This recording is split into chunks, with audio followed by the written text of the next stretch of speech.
ప్రభునందు ప్రియ సహోదరి సహోదరులారా, ఈ పరిశుద్ధ ఆదివార దినమందు ప్రభు యొక్క సన్నిధానంలో దేవుని యొక్క వాక్యాన్ని వినడానికి, దేవుని దర్శనాన్ని పొందడానికి, ప్రభు యొక్క బలలో పాల్పంపులు పొందడానికి కూడి వచ్చినటువంటి మీ అందరికీ శుభము కలుగునుగాక.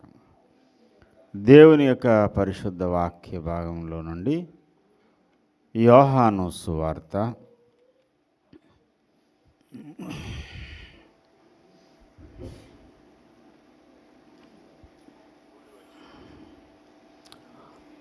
'పరిశుద్ధ బైబిల్ గ్రంథంలో నుండి యోహాను సువార్త 6వ అధ్యాయము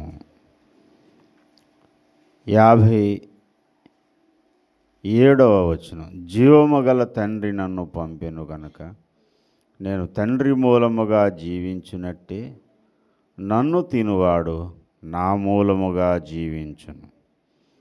దేవుడి పరిశుద్ధ వాక్యం ద్వారా మనందరితోనూ మాట్లాడినట్లుగా ప్రార్థన చేద్దాం. ప్రేమ కలిగిన మా తండ్రి, పరిశుద్ధుడు అయిన యేసయ్య, ఈ సమయంలో నాతోనూ నీ పిల్లలందరితోనూ మీరే మాట్లాడమని ప్రార్థన చేస్తున్నాను.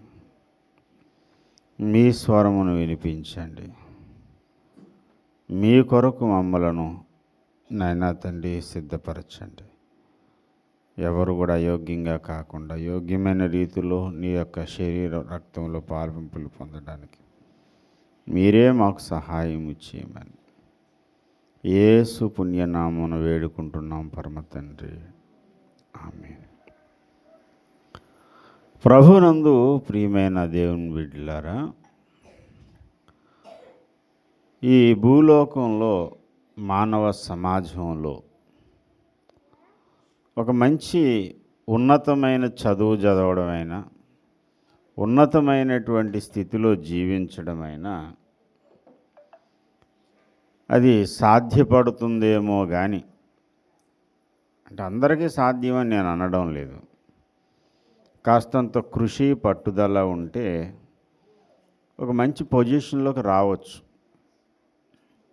అది సాధ్యమే, అసాధ్యమైనది ఏం కాదు. ఎందుకంటే మన ముందు చాలామంది తమ జీవితంలో సక్సెస్ అయినటువంటి వారు కనపడుతూ ఉంటారు. మరి ఒకరని ఇద్దరని కాదు, అనేక మంది పేర్లు, ఇన్స్పిరేషన్ కొరకు వాళ్ళ పేర్లు చెప్పుకుంటాం. జీరోతో మొదలయ్యి తమ జీవితంలో హీరోలైన వాళ్ళు, స్టార్టింగ్ స్టేజ్ వాళ్ళది జీరో నాలెడ్జ్ దగ్గర వాళ్ళ యాత్ర స్టార్ట్ అయింది. రాను రాను వాళ్ళు హీరోలుగా సమాజంలో నిలబడ్డారు. ఎడ్యుకేషన్ విషయంలోనైనా, ఆర్థికపరమైనటువంటి విషయాల్లోనైనా, ఏదో సాధారణ రోజువారీ కూలి నుండి మరి కోట్లకు పడగెత్తే స్థితికి వెళ్ళిన వాళ్ళు ఉన్నారు. ఇలా ప్రతివాడు కూడా ఈ భూమి మీద ఒక ఉన్నతమైన స్థితిలోకి వెళ్ళడం తన కృషి వల్ల సాధ్యమవుతుంది.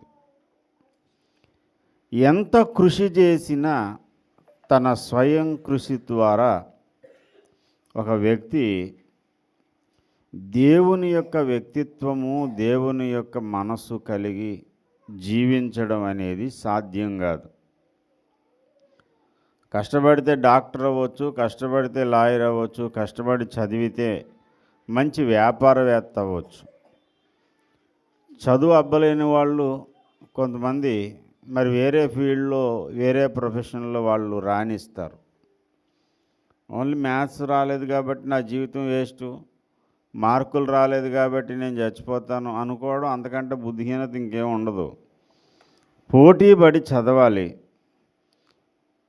ఒకవేళ ఆ చదువు ఒకవేళ నీకు రాణించకపోతే మరొక ఫీల్డ్లో, మరొక విషయంలో, మరొక సబ్జెక్టులో ముందుకు వెళ్ళాలి. అంతేగాని చాలామందిని నేను చూశాను, వాళ్ళు ఎంత పిరుకోళ్ళు అంటే జీవితంలో వాడు నేను సాధించలేకపోయానని చెప్పి కృంగిపోతాడు. పిరుగువాడే కృంగిపోతాడు. ధైర్యవంతుడు కృంగిపోడు.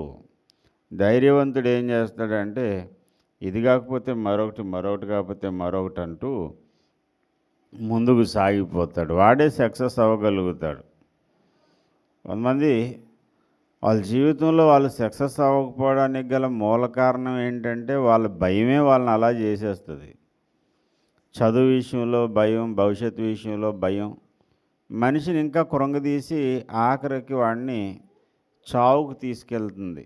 అది చేసేది. వాస్తవానికి దేన్నైనా ధైర్యంగా ఎదుర్కొనే మనసు కలిగినటువంటి వ్యక్తి తప్పకుండా ఏదో ఒక రంగంలో వాడు సక్సెస్ అవుతాడు. ఒకడు మొద్దబ్బాయి ఉండేవాడు. 10th క్లాస్లో వాడు విజయవంతంగా 5 సబ్జెక్టులు ఫెయిల్ అయిపోయాడు. విజయవంతంగా ఫెయిల్ అయిపోయాడు అన్నాను. ఏ సబ్జెక్టు 20 దాటలేదు. మరి ఒక సబ్జెక్ట్ అయితే మరీ ఆశ్చర్యకరమైన విషయం తెలుగు సబ్జెక్టు వాడు 10 కూడా దాటలేదు, 10 లోపే వచ్చాయి. వాళ్ళ నాన్న వాడిని చూసి చాలా బాధపడేవాడు. ఏంటి నా కొడుకు బ్రతికేలాగా అయిపోయింది. వాళ్ళ నాన్న గవర్నమెంట్ ఎంప్లాయీ, వాడి జీవితం చూస్తే 0. చాలా బాధపడేవాళ్ళం. మరి ఏమైందో నాకు తెలియదు కానీ వాడు మళ్ళీ సప్లిమెంటరీ కట్టాడు, పాస్ అయ్యాడు. తర్వాత కొద్ది రోజులు వాళ్ళకి కొన్ని కారణాలను బట్టి కొంచెం గ్యాప్ వచ్చింది వాళ్ళకి నాకు. ఒక 5 years అయిపోయిన తర్వాత మళ్ళీ కలిశాడు. ఏం చేస్తున్నావురా అని అడిగాను.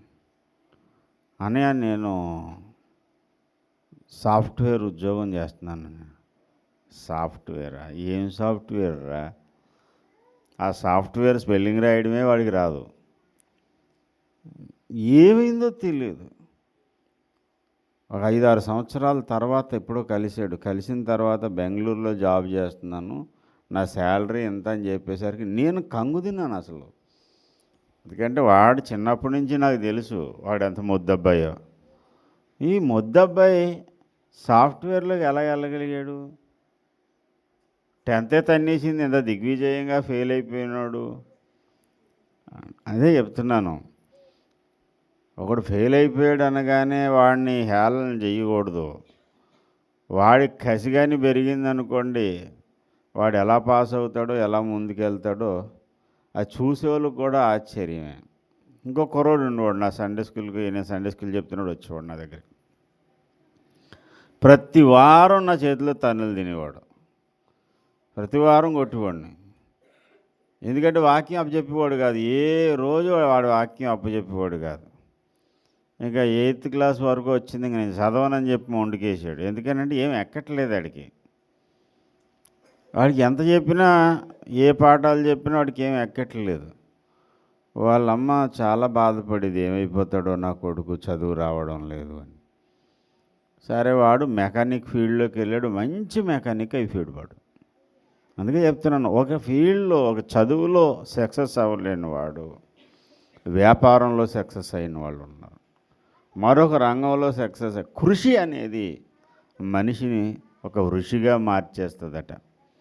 కృషి అనేది లేనప్పుడు, పట్టుదల అనేది లేనప్పుడు నువ్వేది నీ జీవితంలో సాధించలేవు. కొంతమంది కాలగమనంలో అలా కొట్టుకుని పోతారే తప్ప ఏ విధమైన కృషి చేయరు, ఏ విధమైనటువంటి పట్టుదల వీళ్ళకు ఉండదు.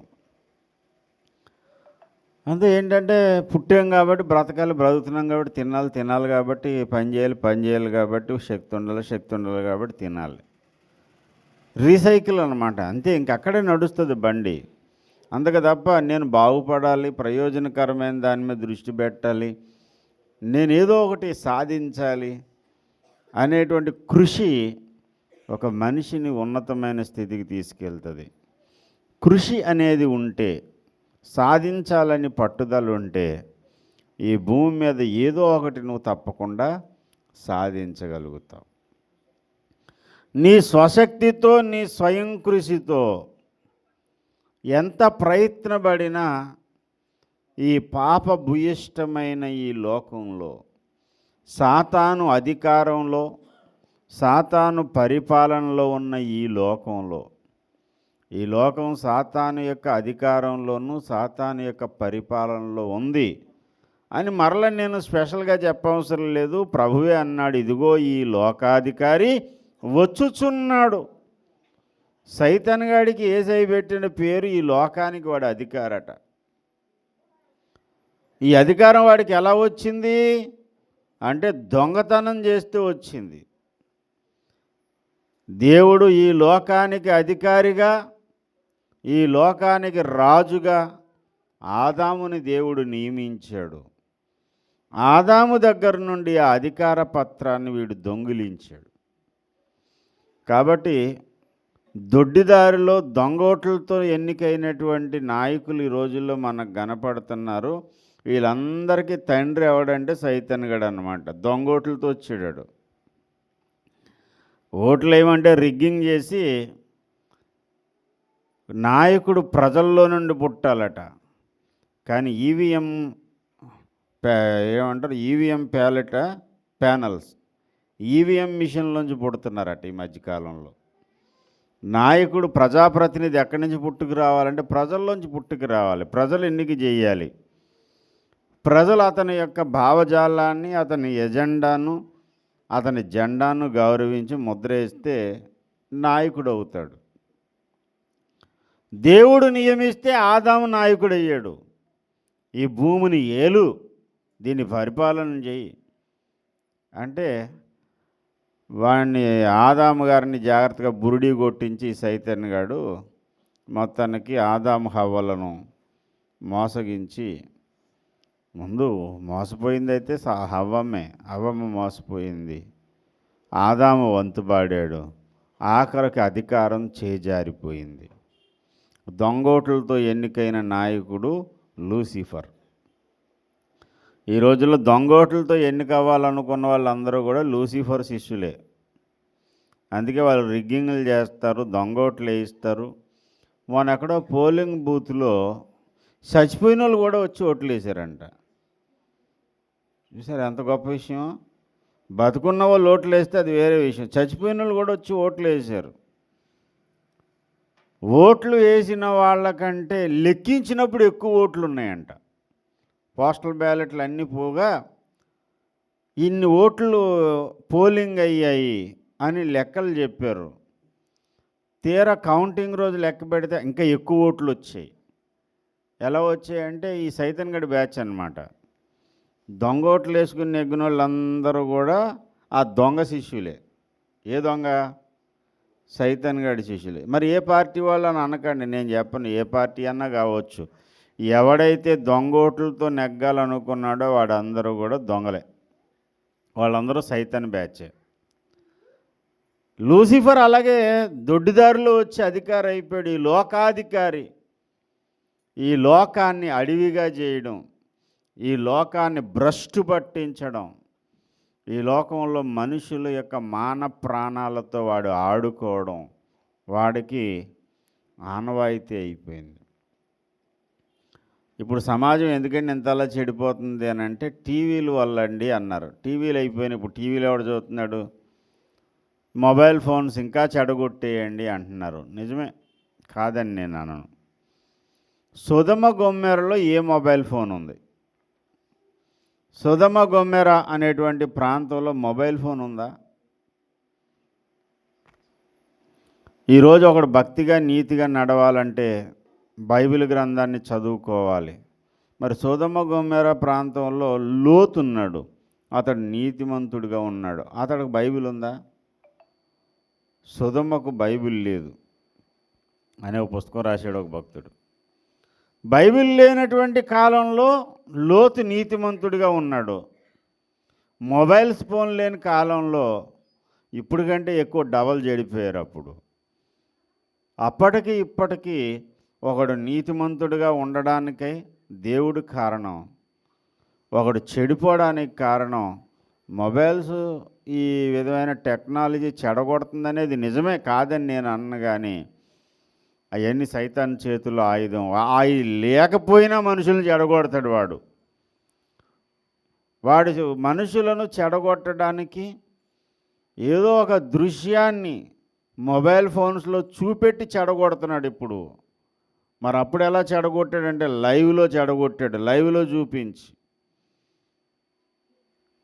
భయంకరమైనటువంటి కామాభిలాషలు మనుషుల్లో పుట్టించడానికి పనికిమాలిన సాహిత్యం అంతా కళ్ళ ముందు పెట్టి ఈ దినాల్లో మనుషుల్ని చెడగొడితే ఆ దినాల్లో పడిపోయిన దేవదూతలను భూమి మీదకు పంపించి వాళ్ళు చేసే నీచమైన కార్యాలను వాళ్ళు చూసేలాగా చేసి వాళ్ళని కూడా అదే దారిలో నడిపించాడు. వాడంత దుర్మార్గుడు, దుష్టుడు. కళ్ళు తెరిచి కళ్ళు మూసుకునేటువంటి సమయానికి ఎప్పుడు ఏ దృశ్యం, ఏ పాపపు ఆలోచన, తలంపు నీ మనసును తడతదో తెలియదు. చూసే చూపు ద్వారా, వినే వినికిడి ద్వారా, ఈ రెండు మూసుకొని గట్టిగా కూర్చున్నా నీ తలంపుల ద్వారా నిన్ను పూర్తిగా భ్రష్టు పట్టించగలిగినటువంటి దుర్మార్గుడు పరిపాలనలో మనం ఉన్నాం.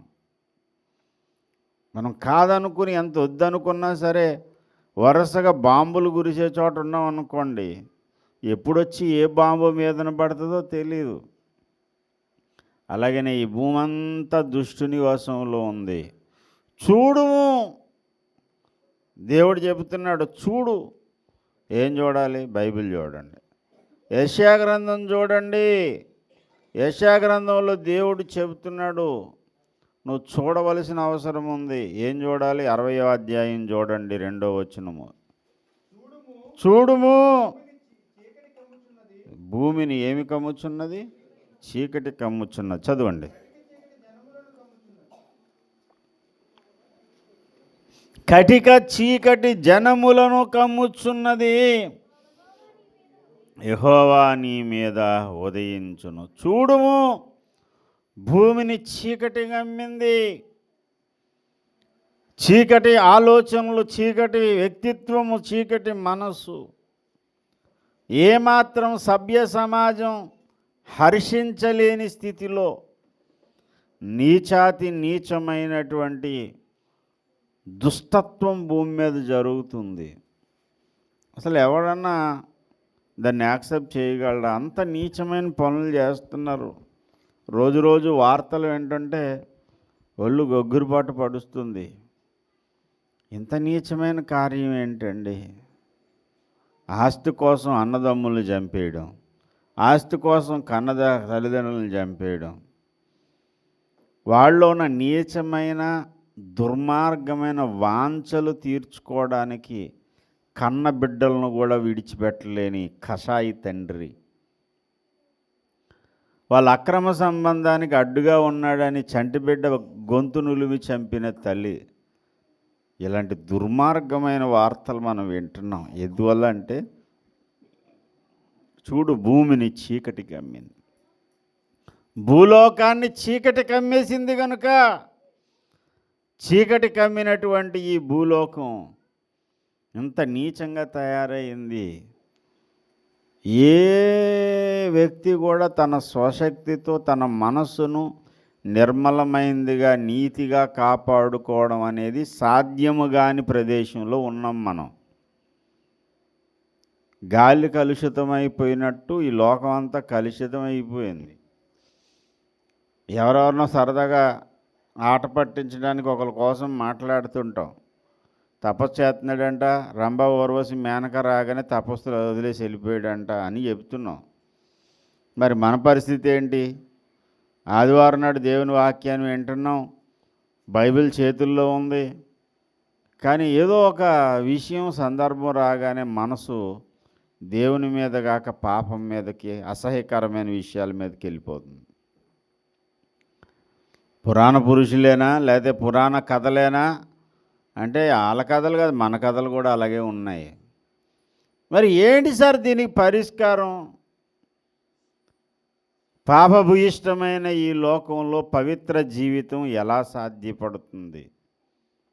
ఊరికనే పాఠ్యాంశాలలో రాసుకోవడానికి, పాఠ్యభాగంగా చదువుకోవడానికైనా ఇవన్నీని, లేక ఏదైనా ప్రాక్టికల్ లైఫ్లో మనకి ఏమైనా వర్కౌట్ అవుతుందా అంటే 100% మన జీవితంలో అది నెరవేరుతుంది. ఎలాగంటే ప్రభు చెబుతున్నాడు, నేను నా తండ్రి మూలముగా ఈ భూమి మీద జీవించినట్టు పాపముతో నిండిన ఈ లోకంలో పాపమంటని పవిత్రుడిగా యేసయ్య బ్రతికాడు ఈ లోకంలో.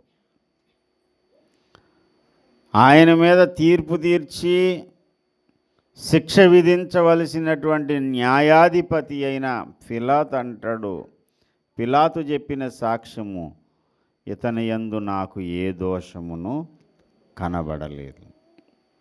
దోషం కానరాలేదు. కాగడా పెట్టి వెతికినా దోషం లేనటువంటి పవిత్రమూర్తి యేసుస్వామి.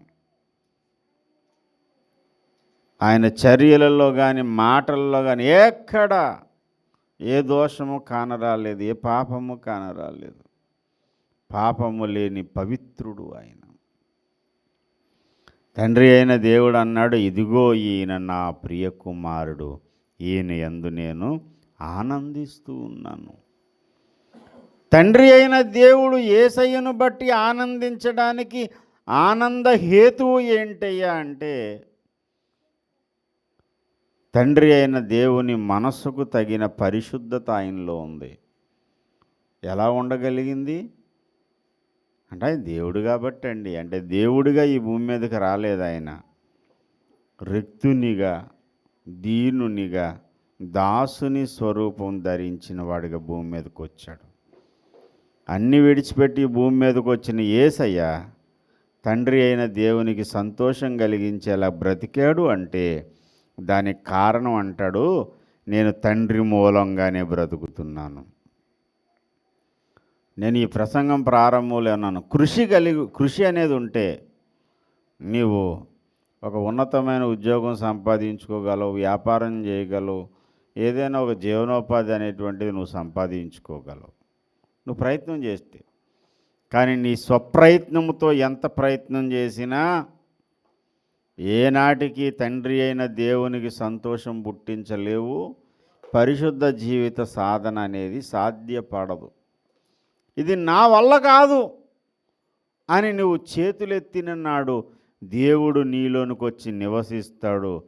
నీవు తండ్రి మూలముగా యేసు జీవించినట్టు యేసయ్య మూలముగా మాత్రమే ఈ భూమి మీద పవిత్ర జీవితం అనేది చేయగలుగుతావు. దేవునికి స్తోత్రం.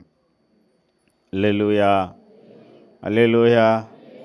ప్రేమ, సమాధానము, సాత్వికము, దీర్ఘశాంతము, ఆశా నిగ్రహము, ఇలాగ ఆత్మఫలము చెప్పుకుంటాం. ఆత్మఫలము గురించి ఆత్మఫలములు అనకూడదు, ఆత్మఫలం ఒకటే. ఆ ఫలములో 9 విషయాలు ఉన్నాయి. ఆ 9 విషయాలు నీలోనికి రావాలంటే అది నీ స్వశక్తి వల్ల కాదు. పరిశుద్ధత నీ స్వశక్తి వల్ల జరిగేది కాదు. దేవుడే వచ్చి నీలో నివసిస్తే తప్ప నీలో ప్రేమ అనేది రాదు, పరిశుద్ధత అనేది రాదు. ప్రేమ కలిగి ఉంటే చాలు, పరిశుద్ధత అవసరం లేదా అంటే పరిశుద్ధత, ప్రేమ 2 కళ్ళు లాంటివి. ఈ 2 అవసరమే.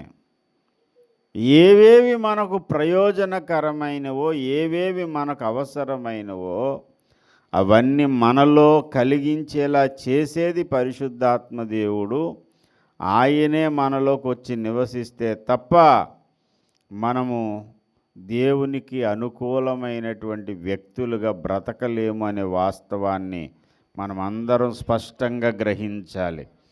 దేవునికి స్తోత్రం కలుగునుగాక. హల్లెలూయా.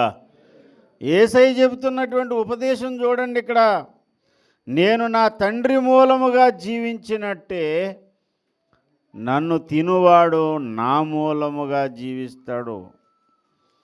ఇక్కడ యేసయ్యను గూర్చి వాళ్ళు పరిశోధన చేద్దామని యేసయ్య దగ్గరకు వచ్చి రకరకాల ప్రశ్నలు అడుగుతూ, మోషే మాకు ఆహారాన్ని ఇచ్చాడు,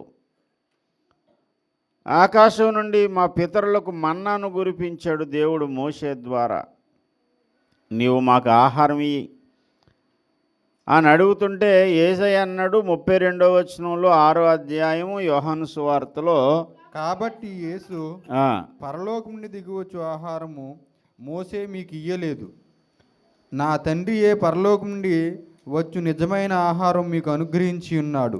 మోషే మన్నా మీకు ఇచ్చాడు, అది పరలోకం నుండి కురిసింది కాదు, అసలు సిసలైన పరలోకపు మన్నా. ఎవరు అంటే నేనే అన్నాడు యేసే 35వ వచనంలో. అందుకు యేసు వారితో ఇట్లనెను, జీవాహారము నేనే, జీవాహారమును నేనే. నా యొద్దకు వచ్చువాడు ఏమాత్రమును ఆకలిగొనడు, నా యందు విశ్వాసం ఉంచువాడు ఎప్పుడును దప్పిగొనడు. జీవాహారమును నేనే. దేవుడే ఆహారమై ఉన్నాడు. అన్నం వై ప్రజాపతి అని చెబుతుంది వేదం. 39 విశేషణాలు చెప్పాడు దేవుణ్ణి గూర్చి. అందులో ఒక విశేషణం ఏంటయ్యా అంటే దేవుడు అన్నం లాంటివాడు. అన్నం లాంటివాడు అని మనం వ్యాఖ్యానం చేసాం. అందులో ఏముంటుందంటే దేవుడు అన్నమై ఉన్నాడు. దేవుడు అన్నమే దేవుడు. అన్నమే దేవుడు అంటే మనం బియ్యం ఉడకబెట్టి తయారు చేసుకునే అన్నమే దేవుడు అని అంటే అది నిజం కాదు. ఎందుకనంటే 2 రోజులు కానీ, వేసవకాలం 2 రోజులు ఎందుకంటే చేయి పెట్టేసామంటే సాయంత్రానికే వాసన వచ్చేది, వాసన వచ్చేది, నీరు జిమ్ముతుంది.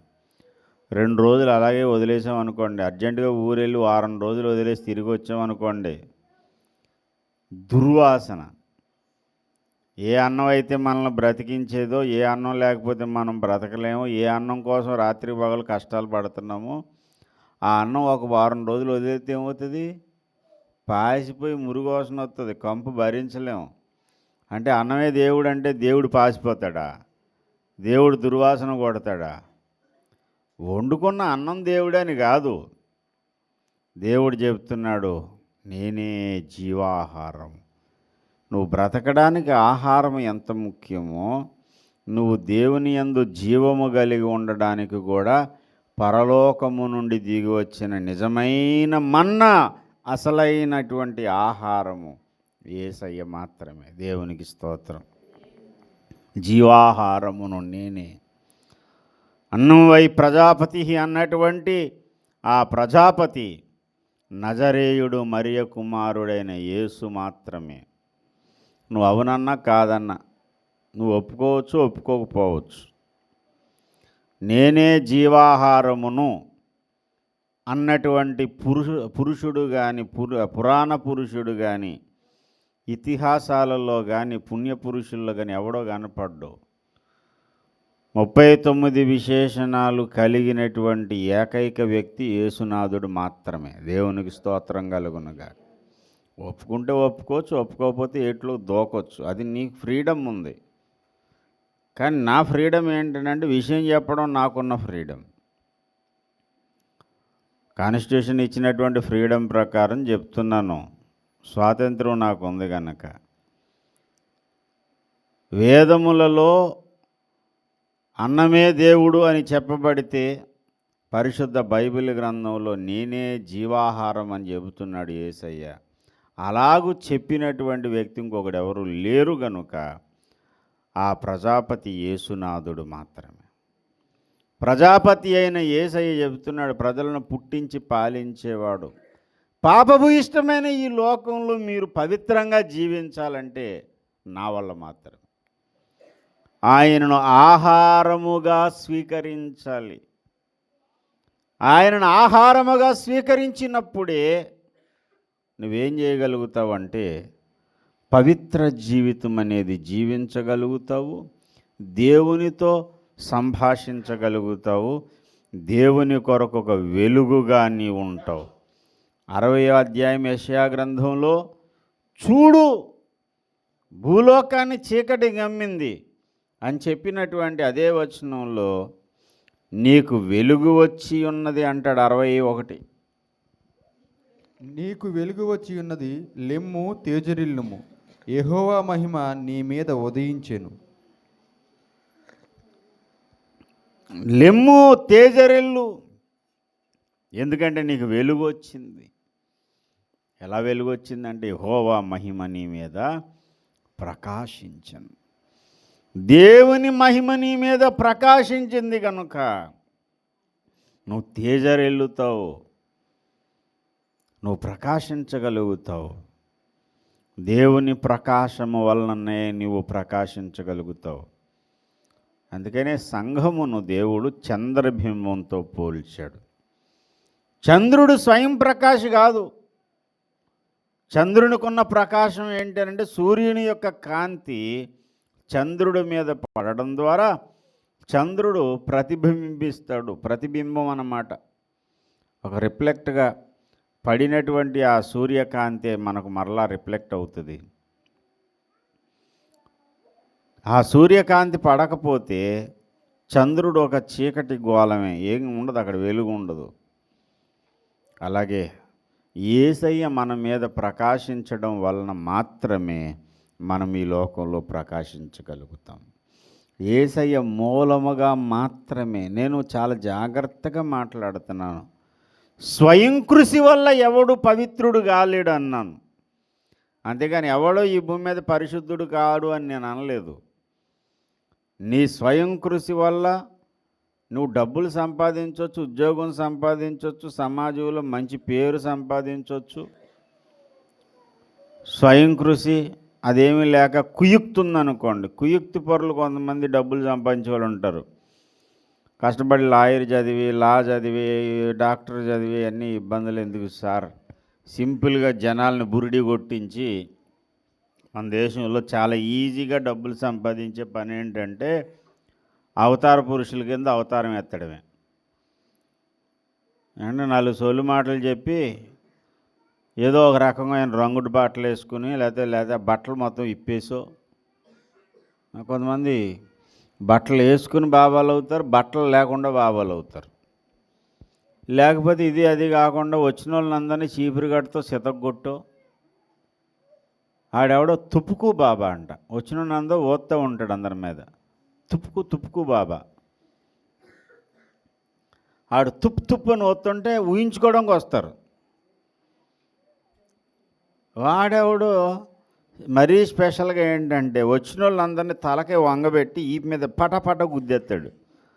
వాడితో అలా గుద్దించుకుంటే వెంటనే రోగాలు పోతాయని నమ్మకం. ఒకడు తన్నుడు బాబా. వెనక్కి తిరిగి నిలబెడితే పట్మని తంతాడు. ఆడు తన్నుడు బాబా. ఆవిడెవరో ఉంటుంది, టోపీ మాతట. టోపీ పెట్టుకుని పిచ్చావుడి. ఎవరైనా టీ ఇచ్చారనుకోండి, టీ ఎలా తాగుతారు? ఎలా తాగుతారండి? ఇలా తాగుతారు. ఆవిడ ఏం చేద్దంటే ఇలా తాగి కొంచెం మీదన వేసుకుంటుంది. ఆ సొల్లు ఇలా కారి అసలు స్నానం ఉండదు, ఏముండదు.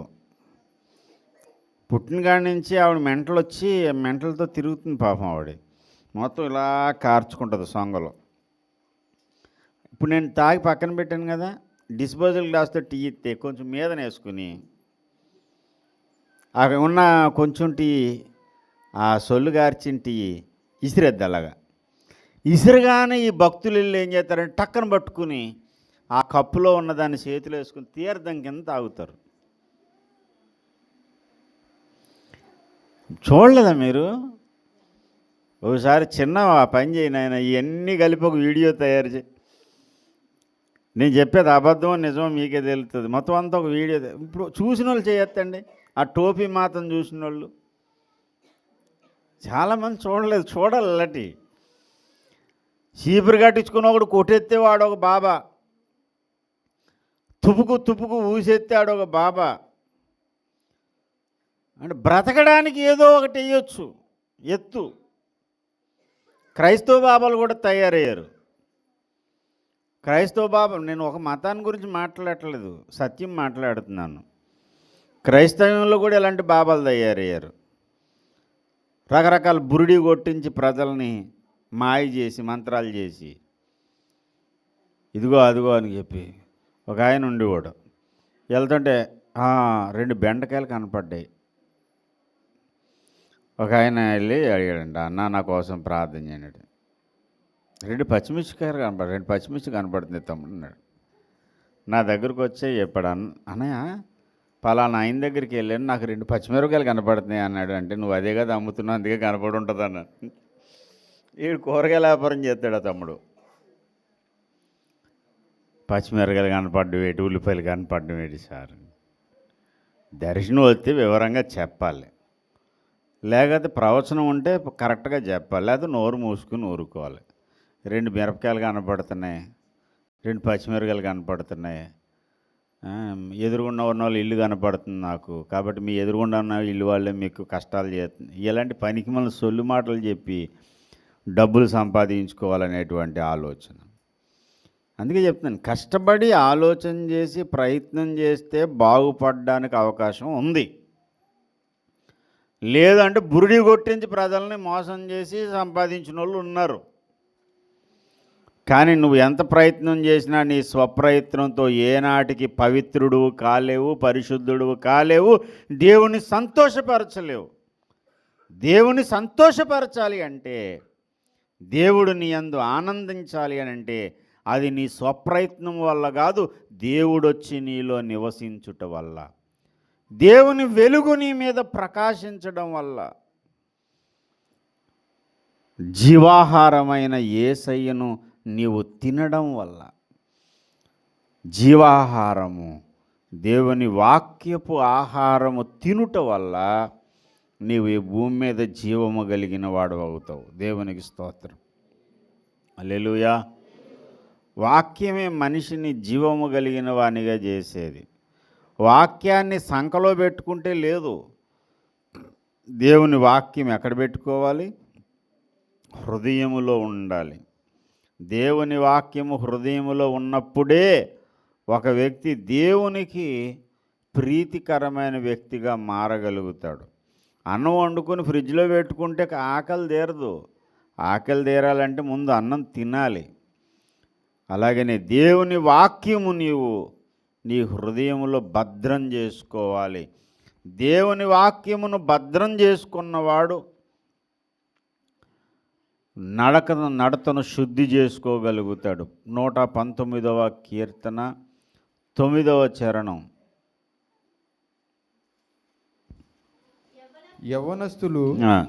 యవనులు దేని చేత తమ నడత శుద్ధి చేసుకుందురు? నీ వాక్యమును బట్టి దానిని జాగ్రత్తగా చూచుకునుట చేతనే కదా. దేవునికి స్తోత్రం. నడతను శుద్ధి చేసుకునే దేనివల్ల? వాక్యమును బట్టి. 3వ వచనం చదవండి. 3వ చరణం. వారు ఆయన మార్గములలో నడుచుకొనుచు, వారు ఆయన మార్గములలో నడుచుకొనుచు ఏ పాపము చేయరు. దేవునికి స్తోత్రం. ఎందుకు అంటే 2వ చరణం చెప్తాడు, ఆయన శాసనంలో గైకొనుచు పూర్ణ హృదయముతో ఆయన్ని వెతికేవారు ధన్యులు. వారు ఆయన మార్గములో నడుచుచు ఏ పాపమును, నీ ఆజ్ఞలను జాగ్రత్తగా గైకొనవలనని నీవు మాకు ఆజ్ఞాపించావు. దేవునికి స్తోత్రం. హల్లెలూయా. 11వ చరణం. నీ ఎదుట నేను పాపము చేయకుండానట్లు నా హృదయంలో నీ వాక్యం ఉంచుకుని. ఎక్కడ ఉంచుకున్నాడు వాక్యాన్ని? హృదయంలో వాక్యం ఉంచుకున్నాడు. వాక్యం హృదయంలో ఉన్నప్పుడే అతడు దేవుని ఎదుట ఏ పాపము చేయని పవిత్రుడిగా జీవించగలుగుతాడు. వాక్యము అనే ఆహారమును నీవు జీర్ణించుకోవాలి, తినాలి. ఆ వాక్యం అనే ఆహారంతో కడుపు నింపుకోవాలి. అప్పుడే ఆయన ఎదుట ఏ పాపము చేయకుండా పరిశుద్ధమైనటువంటి జీవితాన్ని జీవించగలుగుతాం. ఆయన మూలముగా మాత్రమే, దేవుని వాక్యము మూలముగా మాత్రమే మనం ఈ భూమి మీద జీవించగలుగుతాము, జీవము కలిగిన వాళ్ళగా ఉంటాం. ఈ విషయాన్ని మనం గమనించాలి. చాలామంది వాక్యాన్ని చదివే అలవాటు ఉండదు. వాక్యాన్ని ఎప్పుడు చదువుతారంటే ఏ దెయ్యమన్నా కల్లో కనపడాలి, అప్పుడు 91వ కీర్తన చదువుతారు. మొన్న ఎవరో కానీ చెప్తున్నారు, నాకు చాలా నవ్వు వచ్చింది. తలకాడ బైబిల్ పెట్టి పడుకోబెట్టండి. తలకాడ బైబిల్ పెట్టి పడుకోబెడితేనంటే దెయ్యాలు రావంట. తల దగ్గర బైబిల్ పెడితే దెయ్యాలు రావా? బాబు, నీ తలకాయలో నీ హృదయంలో బైబిల్ ఉండాలి. తలకాడ పెట్టుకుంటే తాయెత్తు కాదు ఇది. ఆ ఏజెన్సీలో పాస్టర్ గారు ఉన్నాడు, తాయెత్తులు ఇస్తాడు పాస్టర్ గారు. పాస్టర్ గారు తాయెత్తులు ఇవ్వడం ఏంటండి అని అడిగితే ఇంతకీ ఏంటి తెలుసా? మీరు వచ్చారా ఏరియాకి? సువార్తకు వచ్చినప్పుడు ఈ సీన్ మీకు గుర్తుందో లేదో, ఒక 15 ఏళ్ళు అంత అవుతుంది. నువ్వు ఉన్నావా? ఆకుమావిడి కోట నుంచి లోపలికి వెళ్ళాలి. తాయెత్తులు ఇస్తాడు పాస్టర్ గారు అక్కడ. ఏం తాయెత్తు ఇస్తాడా అంటే, ఆ లోపల వాక్యాలు రాసి, సాయిబులు చూడండి ఖురాన్లో వాక్యాలు రాసి పెడతారు కదా అక్షరేఖలు. ఆ అక్షరేఖల్లాగా ఈయన కూడా ఏం చేస్తాడంటే చిన్న చిన్న వాక్యాలు రాసి దాని చుట్టూ ఒక గొట్టంలో పెట్టి ఇస్తాడంట. వాక్యం ఉంటే రాదు కదా దెయ్యమని. బాబు వాక్యపు ముక్కలు కాదు, ఆడే వాక్యం మాట్లాడతాడు. సైతాన్ గడు ఏసై దగ్గరికి వచ్చి వాక్యం మాట్లాడలేదు. వాక్యం నీవు ఒక మాట చెప్పగానే సైతాన్ పారిపోవడం ఉండదు. వాక్యము నీలో జీవించి వాక్య ప్రకారంగా నువ్వు బ్రతుకుతుంటే నిన్ను చూసి వాడు భయపడతాడు. అంతకు మించి ఇంకేం కాదు. వాక్యం నువ్వు చదివితే బైబిల్ తీసి చదవాలి. కనపడకపోతే కళ్ళద్దాలు ఎట్టుకోవాలి. వాడికి వాక్యం కంఠస్థం. వాడికి సైతాన్ గడికి వాక్యం కంఠస్థం. ప్రియమైన దేవుని బిడ్డలారా, తలకాడ బైబిల్ పెట్టుకుందాం అనే బ్యాచ్ ఇంకా ఉన్నారు మన దగ్గర కూడా. ఆ అలవాట్లు మానండి. తలకాడ బైబిల్ పెట్టుకోవాలి, తలకాడ బైబిల్ పెట్టుకోవాలంటే తలకాడ కాదు, నీ తలకాయలో నీ హృదయంలో బైబిల్ ఉండాలి. ప్రతిరోజు మోకరించి దేవుని వాక్యాన్ని చదవాలి. దేవుని వాక్యము చదవని రోజు నీ జీవితంలో ఉండకూడదు. ప్రతిరోజు క్రమంగా. నేను కొన్ని సంఘాలకు వెళ్ళినప్పుడు అడుగుతాను, అమ్మ మీరు బాప్తిసం పొంది ఎంతకాలం అయింది? 15 సంవత్సరాలు. చాలా సంతోషం. బైబిల్ ఎన్నిసార్లు చదివారు అని అడిగితే, పెద్ద సంఘం కదా, ఆ సంఘంలో సీనియర్లు 20-30 సంవత్సరాలు బట్టి క్రైస్తవ జీవితాన్ని జీవిస్తున్న వాళ్ళు ఉన్నారు. 10 సార్లు బైబిల్ చదివిన వాళ్ళు ఒకసారి చెయ్యొత్తండి అని అడిగాను. ఒక్క చేయలేకలేదు.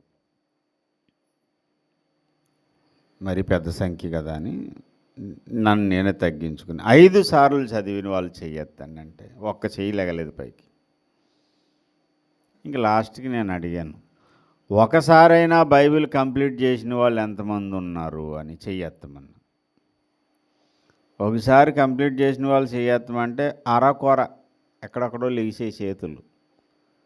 15-20 సంవత్సరాలు క్రైస్తవ జీవితం జీవించి ఇంకా బైబిల్ని 10 సార్లు కాదు, కనీసం ఒకసారి కూడా చదవలేని వాళ్ళు ఉన్నారు. అక్కడెక్కడ గొడవ వదిలేండి, నాకు కూడా కొంచెం కుతూహలం ఉంది. ఇక్కడ సంగతి మాట్లాడుకుందాం. 10 సార్లు బైబిల్ కంప్లీట్ చేసిన వాళ్ళు ఒకసారి చేయొద్దండి. 10 సార్లు. Very good. పోనీ 10 సార్లు అనే సంఖ్య కూడా పెద్దదైంది కదా, కొంచెం తగ్గిందాం. 5 సార్లు కంప్లీట్ చేసిన వాళ్ళు. 5 సార్లు. మరి నువ్వు 10 సార్లు అన్నప్పుడు ఎత్తావు, మళ్ళీ 5 సార్లు.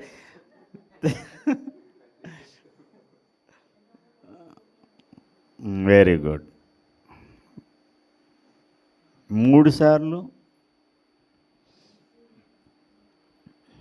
2 సార్లు, ఒకసారి బైబిల్ కంప్లీట్ చేసినారు. ఈసారి అందరూ దింపేయండి. ఒకసారి కూడా బైబిల్ కంప్లీట్ చేయలేని చేయొద్దండి సార్. మేము ఒకసారి కూడా బైబిల్ కంప్లీట్ చేయలేదు.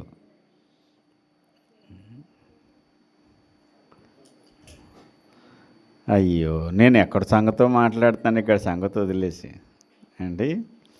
అలాంటి మహానుభావులు ఇక్కడ కూడా ఉన్నారు. మీకు నమస్కారాలమ్మా, వందనాలు. ఈ పరిస్థితి మానండి. ఎన్నిసార్లు బైబిల్ గురించి చెప్పాను, ఎన్నిసార్లు బైబిల్ చదవడం యొక్క అవసరం కోసం చెప్పాను.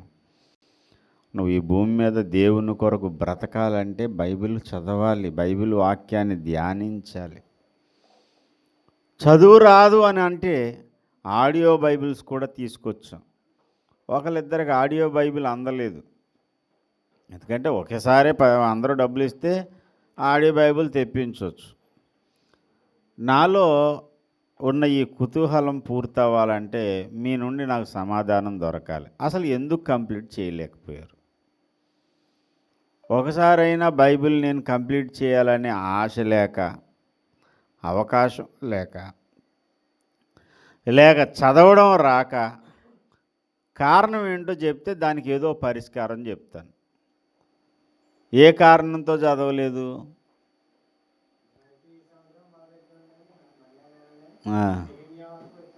Very good, very good. దేవునికి స్తోత్రం.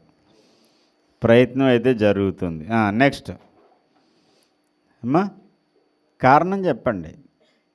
మీరు కారణం చెప్తే పరిష్కారం చెప్తానని చెప్పాను. నేను బైబిల్ చదవకపోవడానికి ఫలానా కారణం అండి ఎన్నిసార్లు చెప్పినా మొదలెట్టలేదు. ఇప్పుడైతే మొదలెట్టాం, నెహెమ్యా వరకు వచ్చామని చెప్పారు. మంచి ఆన్సర్, దేవునికి స్తోత్రం. ఇది ప్రయత్నం అయితే జరుగుతుంది. నడకంటే మొదలుపెట్టిన తర్వాత నడుస్తూ ఉంటే ఎప్పటికైనా చేరుతారు గమ్యానికి. అసలే ప్రయత్నం చేయలేదనుకోండి, ఎప్పుడు చేరుకుంటారు గమ్యానికి? చదవడం ఇష్టం లేక చదవలేకపోతున్నారా?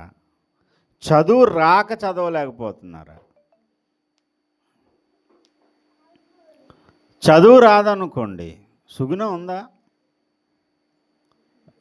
కిందనుందా? సుగుణ కూడా చదువు వచ్చేది కాదు. అలా చదువు రాక, అక్షరాలు రాక, తర్వాత అక్షరాలు నేర్చుకున్న వాళ్ళు చాలామంది ఉన్నారు. పేతురు నేర్చుకున్నట్టున్నావు కదా అక్షరాలు. బైబిల్ చదువుతాడు, అయ్యగారి పుస్తకాలు చదువుతాడు, అక్షరాలు రావు తనకి, బడికి వెళ్ళలేదు. దేవునికి స్తోత్రం. ప్రయత్నం చేస్తే జరుగుతుంది. అసలే ప్రయత్నం చేయరు. నేను చెప్తున్నాను కదా, దెయ్యాలు వచ్చేస్తే అని భయంతో తలకడెట్టుకుంటే బ్యాచ్. అలా ఉండొద్దు. వాక్యాన్ని గుండెలో పెట్టుకోవాలి. చదువు రాదు అనేది సమస్య కాదు.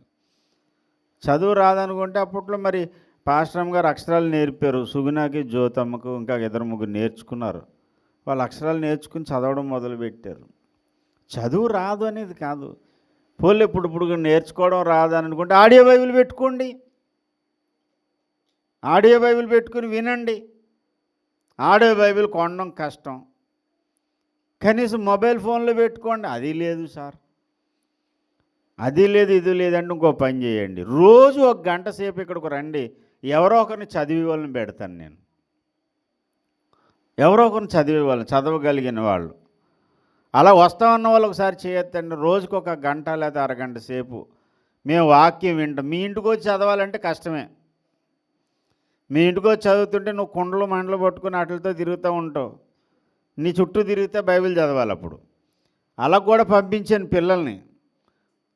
పర్మనెంట్ వెళ్ళి 1-2 దగ్గరికి వెళ్ళి కూర్చోబెట్టి చదివి వచ్చేది. మరి వాళ్ళు కూడా చదువుకునే పిల్లలు, మరి వాళ్ళకు కూడా అవ్వదు.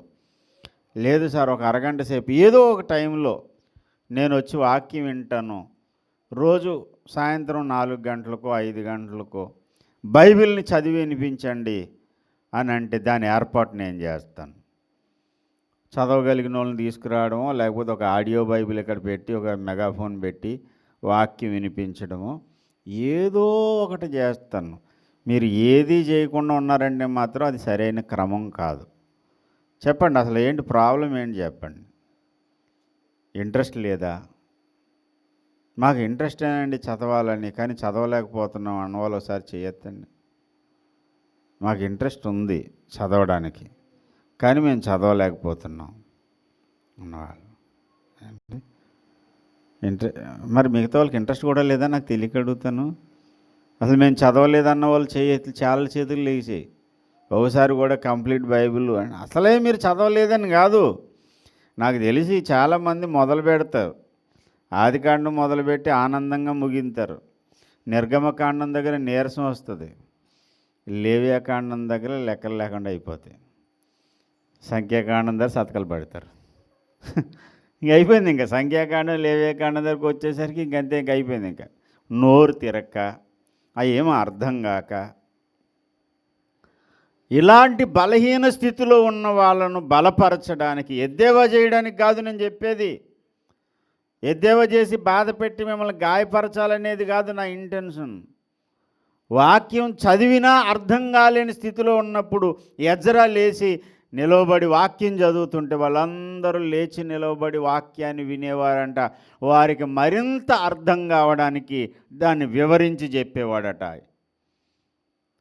ఇప్పుడు వాక్యం ఇంట్రెస్ట్ ఉంది మేము చదవాలని, కానీ మేము చదవలేకపోతున్నాం అనుకున్నప్పుడు ఒక ఎజ్రా అవసరం అవుతాడు మనకి.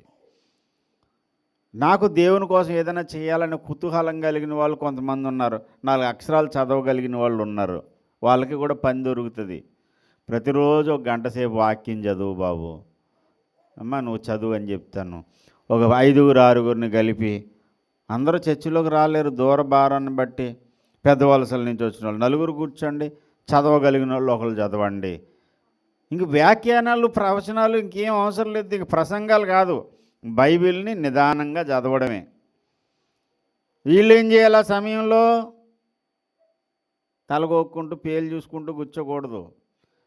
ఎజ్రా నిలవబడి వాక్యము చదువుతున్నప్పుడు వాళ్ళందరూ నిలవబడి దేవుని స్తుతించారు.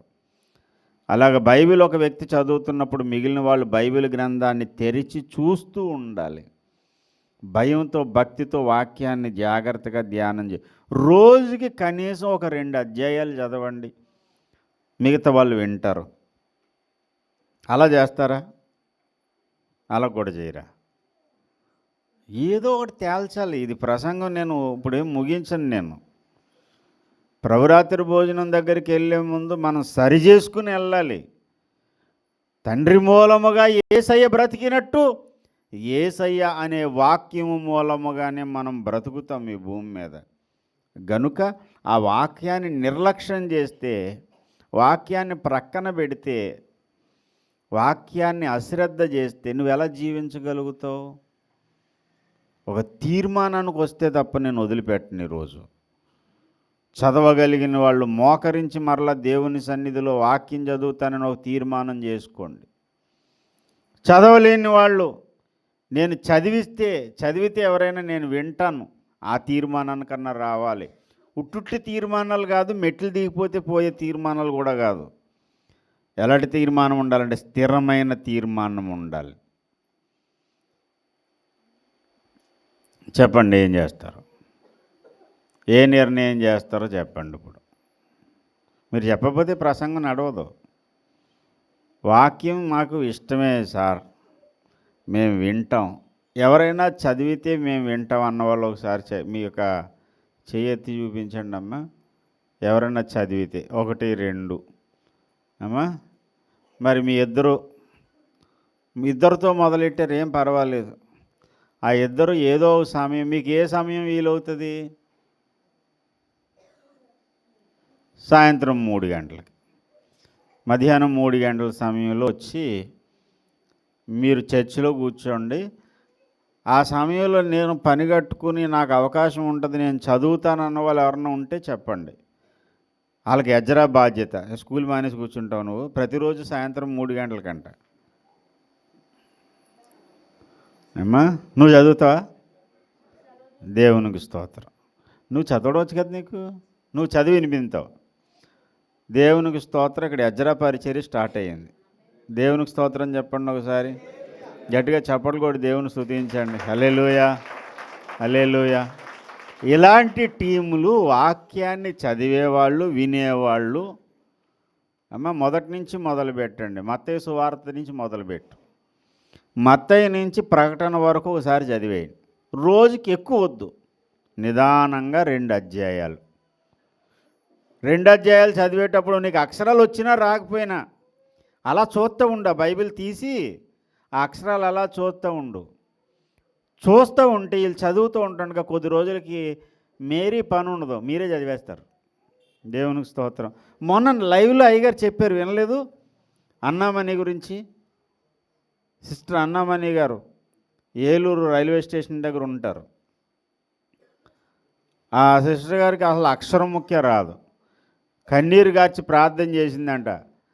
ఓఫీర్ అన్నయ్య అంటే నాకు ప్రాణం, అన్నయ్య రాసిన గ్రంథాలు నేను చదవాలి అని ప్రార్థన చేసుకుని పుస్తకం తీసిందంట. చదువుతుంటే చదువు వచ్చేస్తుందంట. టెస్ట్ చేసుకుందంట. అదే నేను నిజంగానే చదువుతున్నాను. పక్కన కూతురుని పిలిచి, వాళ్ళ అమ్మాయి ఒకసారి మనతో పాటు సువార్తకు వచ్చింది, మేరీ ఏదో పేరు, అమ్మాయి పేరు. ఆమెను పిలిచి నేను చదువుతుంది కరెక్టేనా అంటే, అవును కరెక్టే. దేవుడు చదువు ఇచ్చేస్తాడండి, నువ్వు ప్రయత్నం చెయ్యాలి. అబ్బాయి నేను ప్రయత్నం చేయను, నేనేం లేదు ఇంక ఇలా నిన్న నేడు నిరంతరం. భూమికి పునాది వేయబడక ముందు అన్నట్టు సంఘానికి పునాది వేసినప్పటి నుంచి నేను ఉన్నాను, కానీ నేను చదవను. ఇదేమి వరస, ఇదేం పద్ధతి? సరే, పురుషుల సంగతికి వద్దాం. నీ సంగతి ఏంటి నాయన? నువ్వు ఇందాక అన్నావు కదా నేను చదవలేదని. చదవాలని ఆశ ఉంది కదా, నువ్వు చదువుతావు కదా బైబిల్, మరి ఇంకేం లేదు. ఇంకా ఓ రోజు ఉపవాసం ఉండి, ప్రభువా వాక్యం చదవడానికి నాకు ఇష్టం పుట్టించు. ఇప్పుడు అన్నం తినడానికి ఇష్టం లేదనుకోండి, కొంతమంది తిందాం అనుకుంటారు కానీ వామిటింగ్ వచ్చినట్టు ఉంటుంది. అప్పుడు ఏం చేయాలి? డాక్టర్ గారి దగ్గరికి వెళ్ళాలి. డాక్టర్ గారు ఏం చేస్తారు? ఆకలి పుట్టడానికో లేకపోతే ఆ గ్యాస్ బయటికి పోవడానికో ఏదో ఒక ట్యాబ్లెట్ రాస్తారు వైద్యుడు, డాక్టర్. ఆ ట్యాబ్లెట్ వేసుకుంటే ఆ తర్వాత తినాలనిపిస్తుంది, ఇష్టం పుడుతుంది. అలాగే ఉపవాసము ఉన్నతమైన వైద్యం. ఉపవాసం లాంటి వైద్యం ఇంకెంత గొప్పదంటే, వైద్య శాస్త్రంలో కూడా ఆయుర్వేదంలో అనేక రోగాలకు ఉపవాసమే మందట. ఉపవాసం చాలా చెప్తారు, కొన్ని సామెతలు చెప్పగానే మీరు ఉపవాసం చేయండి అని. ఉపవాసం అంటే ఏ ఉపవాసం ఏమా? ఉప్మాతో ఉపవాసం కాదు. కొంతమంది ఉపవాసం అంటాడు, ఊరంతా తిరుగుతాడు. ఉపవాసం ఉండి ఊరంతా తిరగాలంటే ద్వంద్వావధాన ప్రక్రియ రావాలి. అవన్నీ గొడవలు వదిలేండి, తర్వాత సంగతి. ఉపవాసం ఉన్నావా, ఇల్లు కదలకుండా లోపల కూర్చో, లేదా చర్చిలోకి వచ్చేయండి. ఇంటికాడ గోలకే ఉంటుంది అనుకుంటే ప్రశాంతంగా ఉంటుంది. తలుపు వేసుకుని తాళం వేసుకుని కూర్చోండి, మోకాళ్ళు వేయండి. రోజంతా మంచినీళ్ళు తప్ప ఇంకేం పెట్టుకోవద్దు దగ్గర. లీటర్లు జ్యూస్ తాగేసేసి ఉపవాసాలు ఏంటండి? ఇంక ఒకళ్ళు ఉపవాసం ఉంటే ఇంకేంటంటే ఆరారుగా మజ్జిగ, ఆరారుగా జ్యూసు. ఆ జ్యూసు కూడా dry fruit juice, banana juice. ఇలా చేస్తుంటే ఒకడు నాతో అన్నాడు, అన్నయ్య అన్నం కూడా మనం జ్యూస్ చేసుకుని తాగేయచ్చు. ఆ తిండి మీద యావ ఉన్నప్పుడు ఉపవాసం ఎలాగవుతుంది? ఆ తిండి మీద యావ పక్కన పెట్టు, మంచినీళ్ళు తాగండి. ఉపవాసం ఉన్నప్పుడు నీళ్ళు తాగకుండా ఉండొద్దు, నీళ్ళు తాగండి. నీళ్ళు తాగకపోతే ఎన్నో సమస్యలు వస్తాయి. నీరు మాత్రమే తాగి రెండో మనిషి ముఖం నాకు కనబడొద్దు, ఇంకా రెండో మనిషితో మాట్లాడొద్దు. నేను ప్రారంభంలో ఉపవాసాలు చేసినప్పుడు రెండో మనిషికి కనబడకుండా ఎక్కడెక్కడికో వెళ్ళిపోయేవాడిని, సీక్రెట్ ప్లేసులకి వెళ్ళిపోయేవాడిని, ఇంట్లో చెప్పేవాడిని నేను 3 రోజుల వరకు రాను.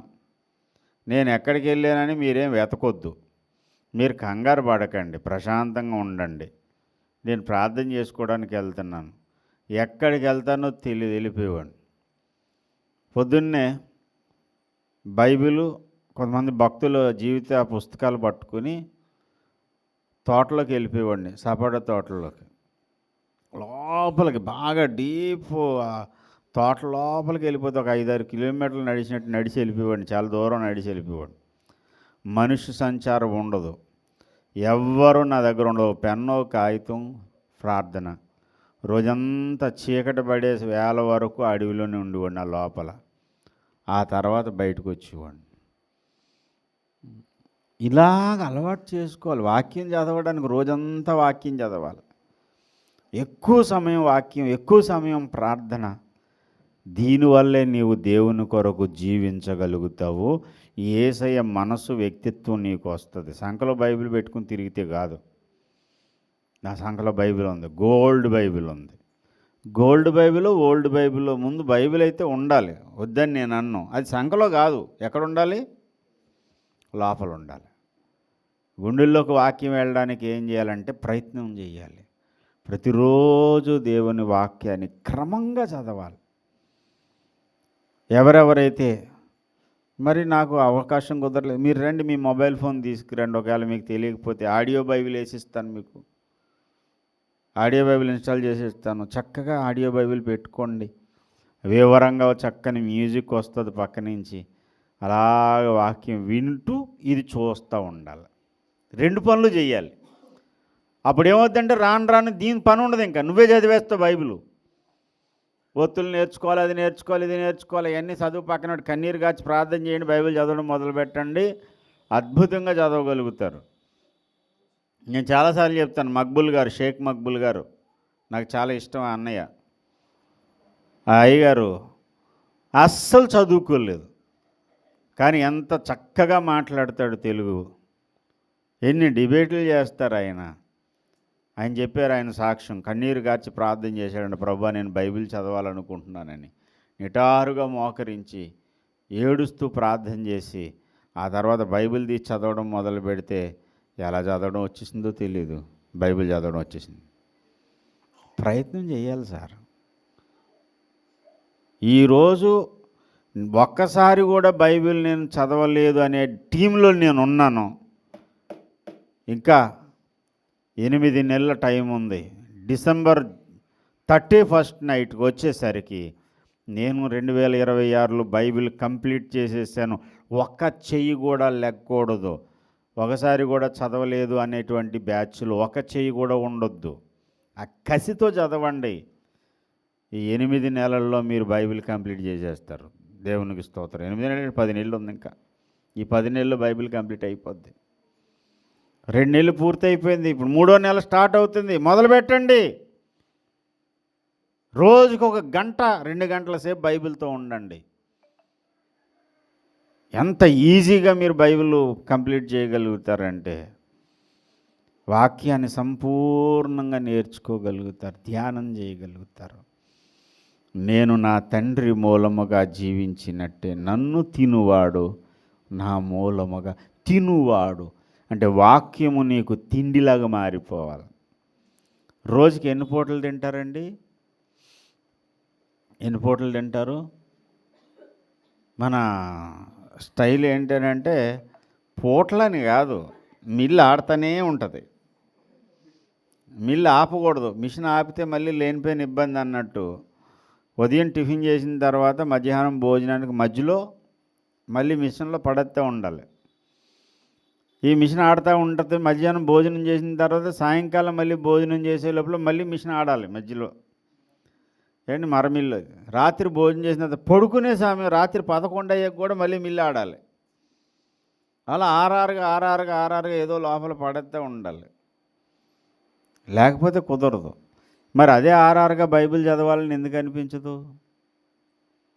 కాబట్టి ఈ రోగానికి పరిష్కారం ఉపవాసమే. కన్నీరు గార్చి ప్రార్థన చేయండి, ఉపవాసం ఉండండి. తప్పకుండా వాక్యము కొరకు ఆకలి దేవుడు నీలో పుట్టిస్తాడు. దేవునికి స్తోత్రం కలుగునుగాక. హల్లెలూయా. వాక్యం చదివిన వాడే దేవుని కొరకు జీవించగలుగుతాడు. వాక్యం చదివిన వాడే దైవిక జ్ఞానము కలిగిన వాడు అవుతాడు. వాక్యాన్ని విస్మరించి దైవిక జ్ఞానం నీకు రాదు. దేవుని మనస్సు నీకు తెలియజెప్పేది దేవుని వాక్యమే.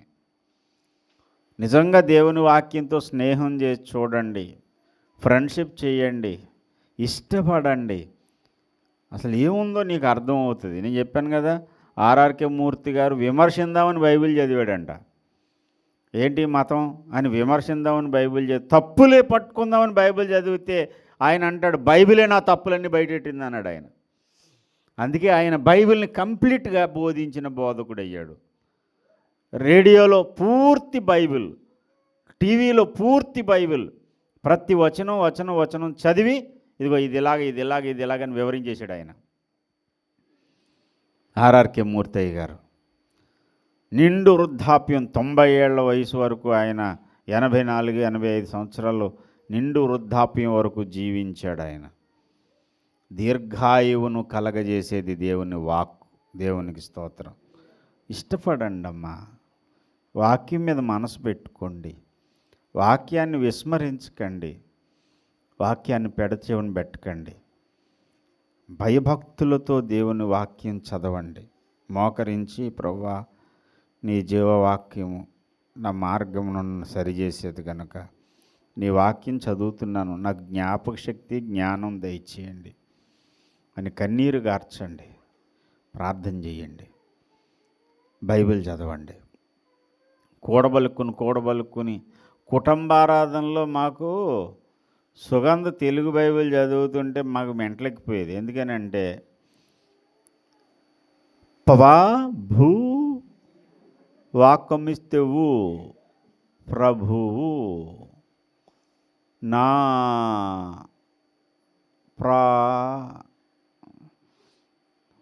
ఒక వచనం పూర్తయ్యేసరికి 100 గంటలు అయిపోయేది. అయినా ఓపికగా చదవమని వాళ్ళం. అలాగా అండి. తెలుగు మీడియంలో తెలుగు బైబిల్ చదవడం, ఇంగ్లీష్ మీడియం పిల్లలు తెలుగు బైబిల్ చదవడం అనేది కష్టమే. ఎందుకంటే ఫస్ట్ నుంచి వాళ్ళు నేర్పించరు కదా, అక్కడ ఏబిసిడీలు నేర్పిస్తారు. ఇంగ్లీష్ మీడియంలో ఉన్న పిల్లలకి తెలుగు అంటే కష్టమే. కానీ వాడికి ఇష్టమైన సబ్జెక్ట్ ఏంటంటే తెలుగు. వాడికి ఎక్కువ మార్కులు వచ్చేది తెలుగులోనే వస్తాయి. ఓ రోజు సార్ పద్యం చెప్పి చదవమన్నాడంట. సేమ్ అతనిలాగే చెయ్యి ఇలాగ అంటూ అదే రాగంతో మొత్తం పద్యం చెప్తే ఆ సార్ నాతో అంటున్నాడు, మీ ఓడు సూపర్ అండి బాబు, నాకులాగా చెప్పేస్తున్నాడు వాడు. ఎందుకే అంత క్రెడిట్ దేనివల్ల వచ్చింది అనుకుంటున్నారు? పరిశుద్ధ గ్రంథాన్ని చదవడాన్ని బట్టి. దేవునికి స్తోత్రం. హల్లెలూయా. బైబిల్ చదవండి సార్, భాష ఇంప్రూవ్ అయిపోద్ది. బైబిల్ చదివితే ఈ లౌకిక విషయాలలో కూడా దేవుడు జ్ఞానాన్ని ఇస్తాడు. బైబిల్ చాలా అద్భుతమైన గ్రంథం. దాన్ని అసలు నిర్లక్ష్యం చేయడం అంత దౌర్భాగ్యం ఇంకేమీ లేదు. నువ్వు చేసే అనేక పాపాల్లో ఒక పెద్ద పాపం ఏంటంటే వాక్యం చదవకపోవడం, వాక్యాన్ని నిర్లక్ష్యం చేయడం. ఈ పాపం మరలా వచ్చే వారం ఎవరూ చెయ్యొద్దు. ఈ వారం దినాల్లో కసితో ఇన్ని మాటలు అన్నాడు పాస్టర్ గారు. మాకు పౌరుషం ఉంది, సీమి నెత్తురు ఉంది, మాకు కసి ఉంది అనుకుంటే చచ్చిమానేయడం కాదు, బైబిల్ చదవండి. మీకేమో రోషం ఉంటే. బాబు ఎంతలా రెచ్చగొడేస్తున్నాడు సార్. మరి అదే మరి నిర్మలమైన మీ మనసును రేపుట న్యాయం అన్నాడు. రేపాలి, ఊరుకునేది కాదు. కసితో చదవండి. నాకు పౌరుషం ఉంది. ఏమి సార్ మేమేమన్నా తక్కువలమా? మాకు రోషం ఉంది, ఏసై పిల్లలం అని రోషగాళ్ళు అయితే బైబిల్ చదవండి. మీరు ఇంక రెండో ఆప్షన్ లేదు. ఇంకా కన్నీరు గార్చి మోకరించి ప్రార్థన చేసి బైబిల్ చదవండి. బైబిల్ చదవండి, బైబిల్ చదవండి అని చెప్తున్నాను. వాక్యం చదవండి అని అంటే ఏం చేస్తున్నారంటే క్యాలెండర్లో వాక్యాలు చదువుతున్నారు. అతి తెలివి ఎక్కువైపోయింది. అతి తెలివి దరిద్రం అంట. అలాంటి అతి తెలివి వద్దు. క్యాలెండర్లో ఒక వాక్యం చేస్తారు. ఆ ఒక ముక్క చదివి రోజు చదివేసాను. వాక్యం కదా మీరు చదవమన్నది. అందుకే బైబిల్ చదవండి బాబు. బైబిల్లో ఉన్న వాక్యాన్ని చదవండి, క్యాలెండర్లో వాక్యం కాదు. అతి తెలివికి పోవద్దు. భయభక్తులు కలిగి దేవుని వాక్యము చదవండి. దేవుడు మిమ్మల్ని దీవిస్తాడు. నన్ను తినువాడు నా మూలముగా జీవించును. వాక్యము అనే ఆహారం వల్ల జీవిస్తాం. 2, నా శరీరము నిజమైన ఆహారము, నా రక్తము నిజమైన పానీయము. ఈ ప్రభురాత్రి భోజన కార్యం అనేది ఎందుకు చేస్తున్నాం? ఇది ఏదైనా మూఢాచారమా? ఇదేమైనా మూఢనమ్మకమా? కాదు. సాక్షాత్తు యేసయ్యే చెప్పాడు, ఇది నా శరీరము. ఒక రొట్టెను ఎత్తి కృతజ్ఞతాస్తుతులు చెల్లించి ఇది నా శరీరం అని ప్రభు చెప్పాడు. ప్రభు చేయమని చెప్పాడు.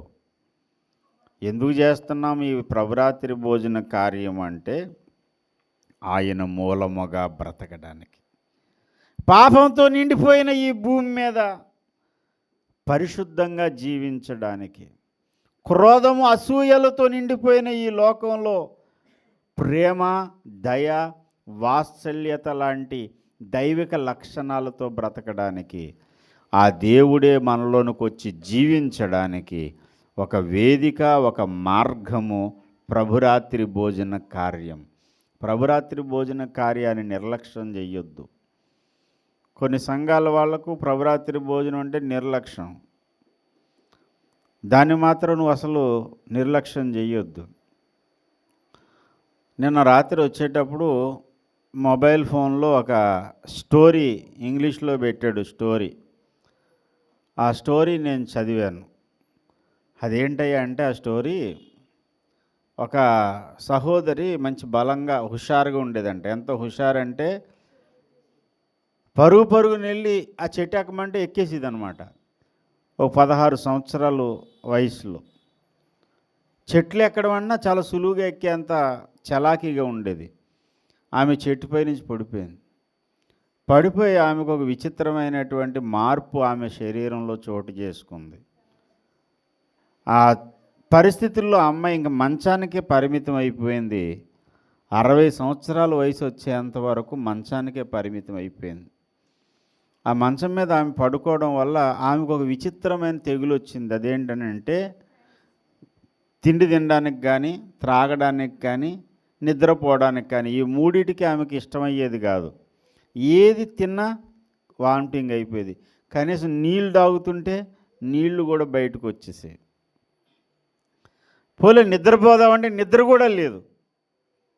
కానీ ఎలా బ్రతుకుతుంది ఈవిడి? ఆయన ఆమెను చూడ్డానికి వేల మంది ఆమెను దర్శించడానికి వచ్చారు. వేల మంది దర్శించడానికి వచ్చిన వాళ్ళందరూ ఆమెతో మాట్లాడేవాళ్ళు.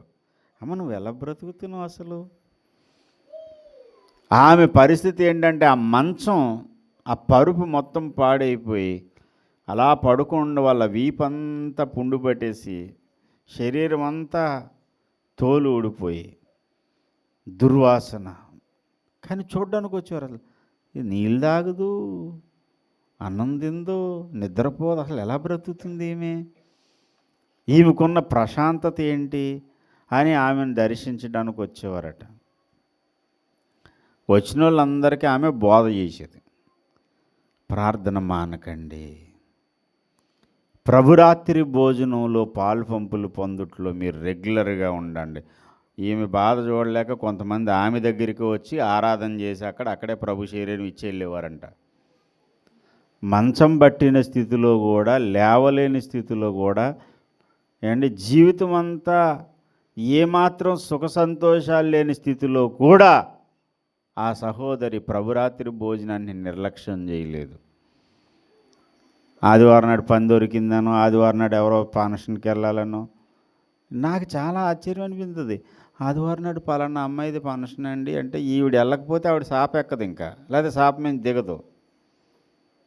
ఏముంది సార్, కొంచెం ఆలస్యంగా వెళ్తాం. మన ఆరాధన ఎన్ని గంటలకు అయిపోద్ది? 10 లోపల అయిపోతుంది కదండి. అప్పుడు బయలుదేరితే ఏమన్నా కొంచెం లేట్ అయితే ఏమన్నా నష్టమా? ఒక ఐటెం ఏమైనా తగ్గిపోద్దా? ఏపిన జాయింట్ ఉండదేమో. ఇంత కంగారా? 2 వర్తమానం వినరు, పారిపోతారు అంతే. ఏమంటే ఫంక్షన్కి వెళ్ళాలి. ఫంక్షన్ ఎన్ని గంటలకి? 1 గంటకి. ఇంత కంగారు, అంత కంగారు దేవుని వాక్యానికి, దేవుని శరీరం కోసం ఎందుకు ఉపయోగించరు? అంత ఆశ ఎందుకు ఉండదు? నేను దేవుని మూలంగా బ్రతకాలనే ఆశ లేకపోవడం. దేవుని మూలంగా ఈ భూమి మీద బ్రతకాలి అని అనుకుంటే ప్రభురాత్రి భోజనాన్ని నువ్వు నిర్లక్ష్యం చేయొద్దు. వాక్యాన్ని, ప్రార్థన నిర్లక్ష్యం చేయకండి. అలాగే ప్రభురాత్రి భోజనాన్ని నిర్లక్ష్యం చేయకండి. అంటే ఏదో వంకన వచ్చి నోట్లో పడేసుకుని వెళ్ళిపోదాం చూడకండి. నిజంగా పశ్చాత్తాపడి మారు మనసు పొంది కన్నీరు గార్చి నిన్ను కడుక్కొని ఉదక స్నానము చేత శుద్ధుడివై ఆ తర్వాత ప్రభు భోజనంలోకి రావాలి. ఆగతైతనంగా, ఎటకారంగా, క్యాజువల్గా వచ్చేది కాదు ప్రభురాత్రి భోజనం అంటే. నా శరీరము తిని నా రక్తము త్రాగువాడే నిత్య జీవము కలిగినవాడు. ఇన్ని సంవత్సరాలు ఆమె బ్రతకడానికి నీళ్లు లేవు, అన్నం లేదు, నిద్ర లేదు, కానీ ప్రతిరోజు ప్రభు భోజనం చేసేది ఆమె. ప్రభురాత్రి భోజనంలో పాలు పంపులు పొందేది. ఆ ప్రభు భోజనం వల్లే బ్రతికింది అన్ని సంవత్సరాలు. దేవునికి స్తోత్రం. అన్నం తింటే వాంతి అయిపోయేది, కానీ ప్రభు శరీరం తింటే అది ఈవిడేదన్నమాట శరీరంలో. కొన్ని సంఘాల వాళ్ళు ఉంటారు, వాళ్ళు ఏం చేస్తారంటే ప్రతిరోజు ప్రభు బలలో పాలు పంపులు పొందుతారు. అలా ప్రతిరోజు ప్రభు బలలో పాలు పంపులు పొందేది చిన్న రొట్టె విరిచి ప్రార్థన చేసుకుని, ఇది నా ప్రభు శరీరం. ప్రభు శరీరం మూలంగా, ప్రభు యొక్క రక్తం మూలంగా భూమి మీద బ్రతుకుతాము. అంతేకాదు భూమి మీద యేసయ్యలా బ్రతకగలుగుతాం. కాబట్టి ప్రభు శరీరాన్ని నిర్లక్ష్యం చేయకండి, వాక్యాన్ని నిర్లక్ష్యం చేయకండి. ఈ నిర్లక్ష్య వైఖరిని మనలో నుండి తొలగించుకుందాం. రండి, మోకరించండి, ప్రార్థన చేద్దాం. నిర్లక్ష్య వైఖరి అంతా మానుకొని దేవుని సన్నిధిలో ప్రార్థన చేద్దాం. యేసయ్యా, నన్ను క్షమించు నాయనా.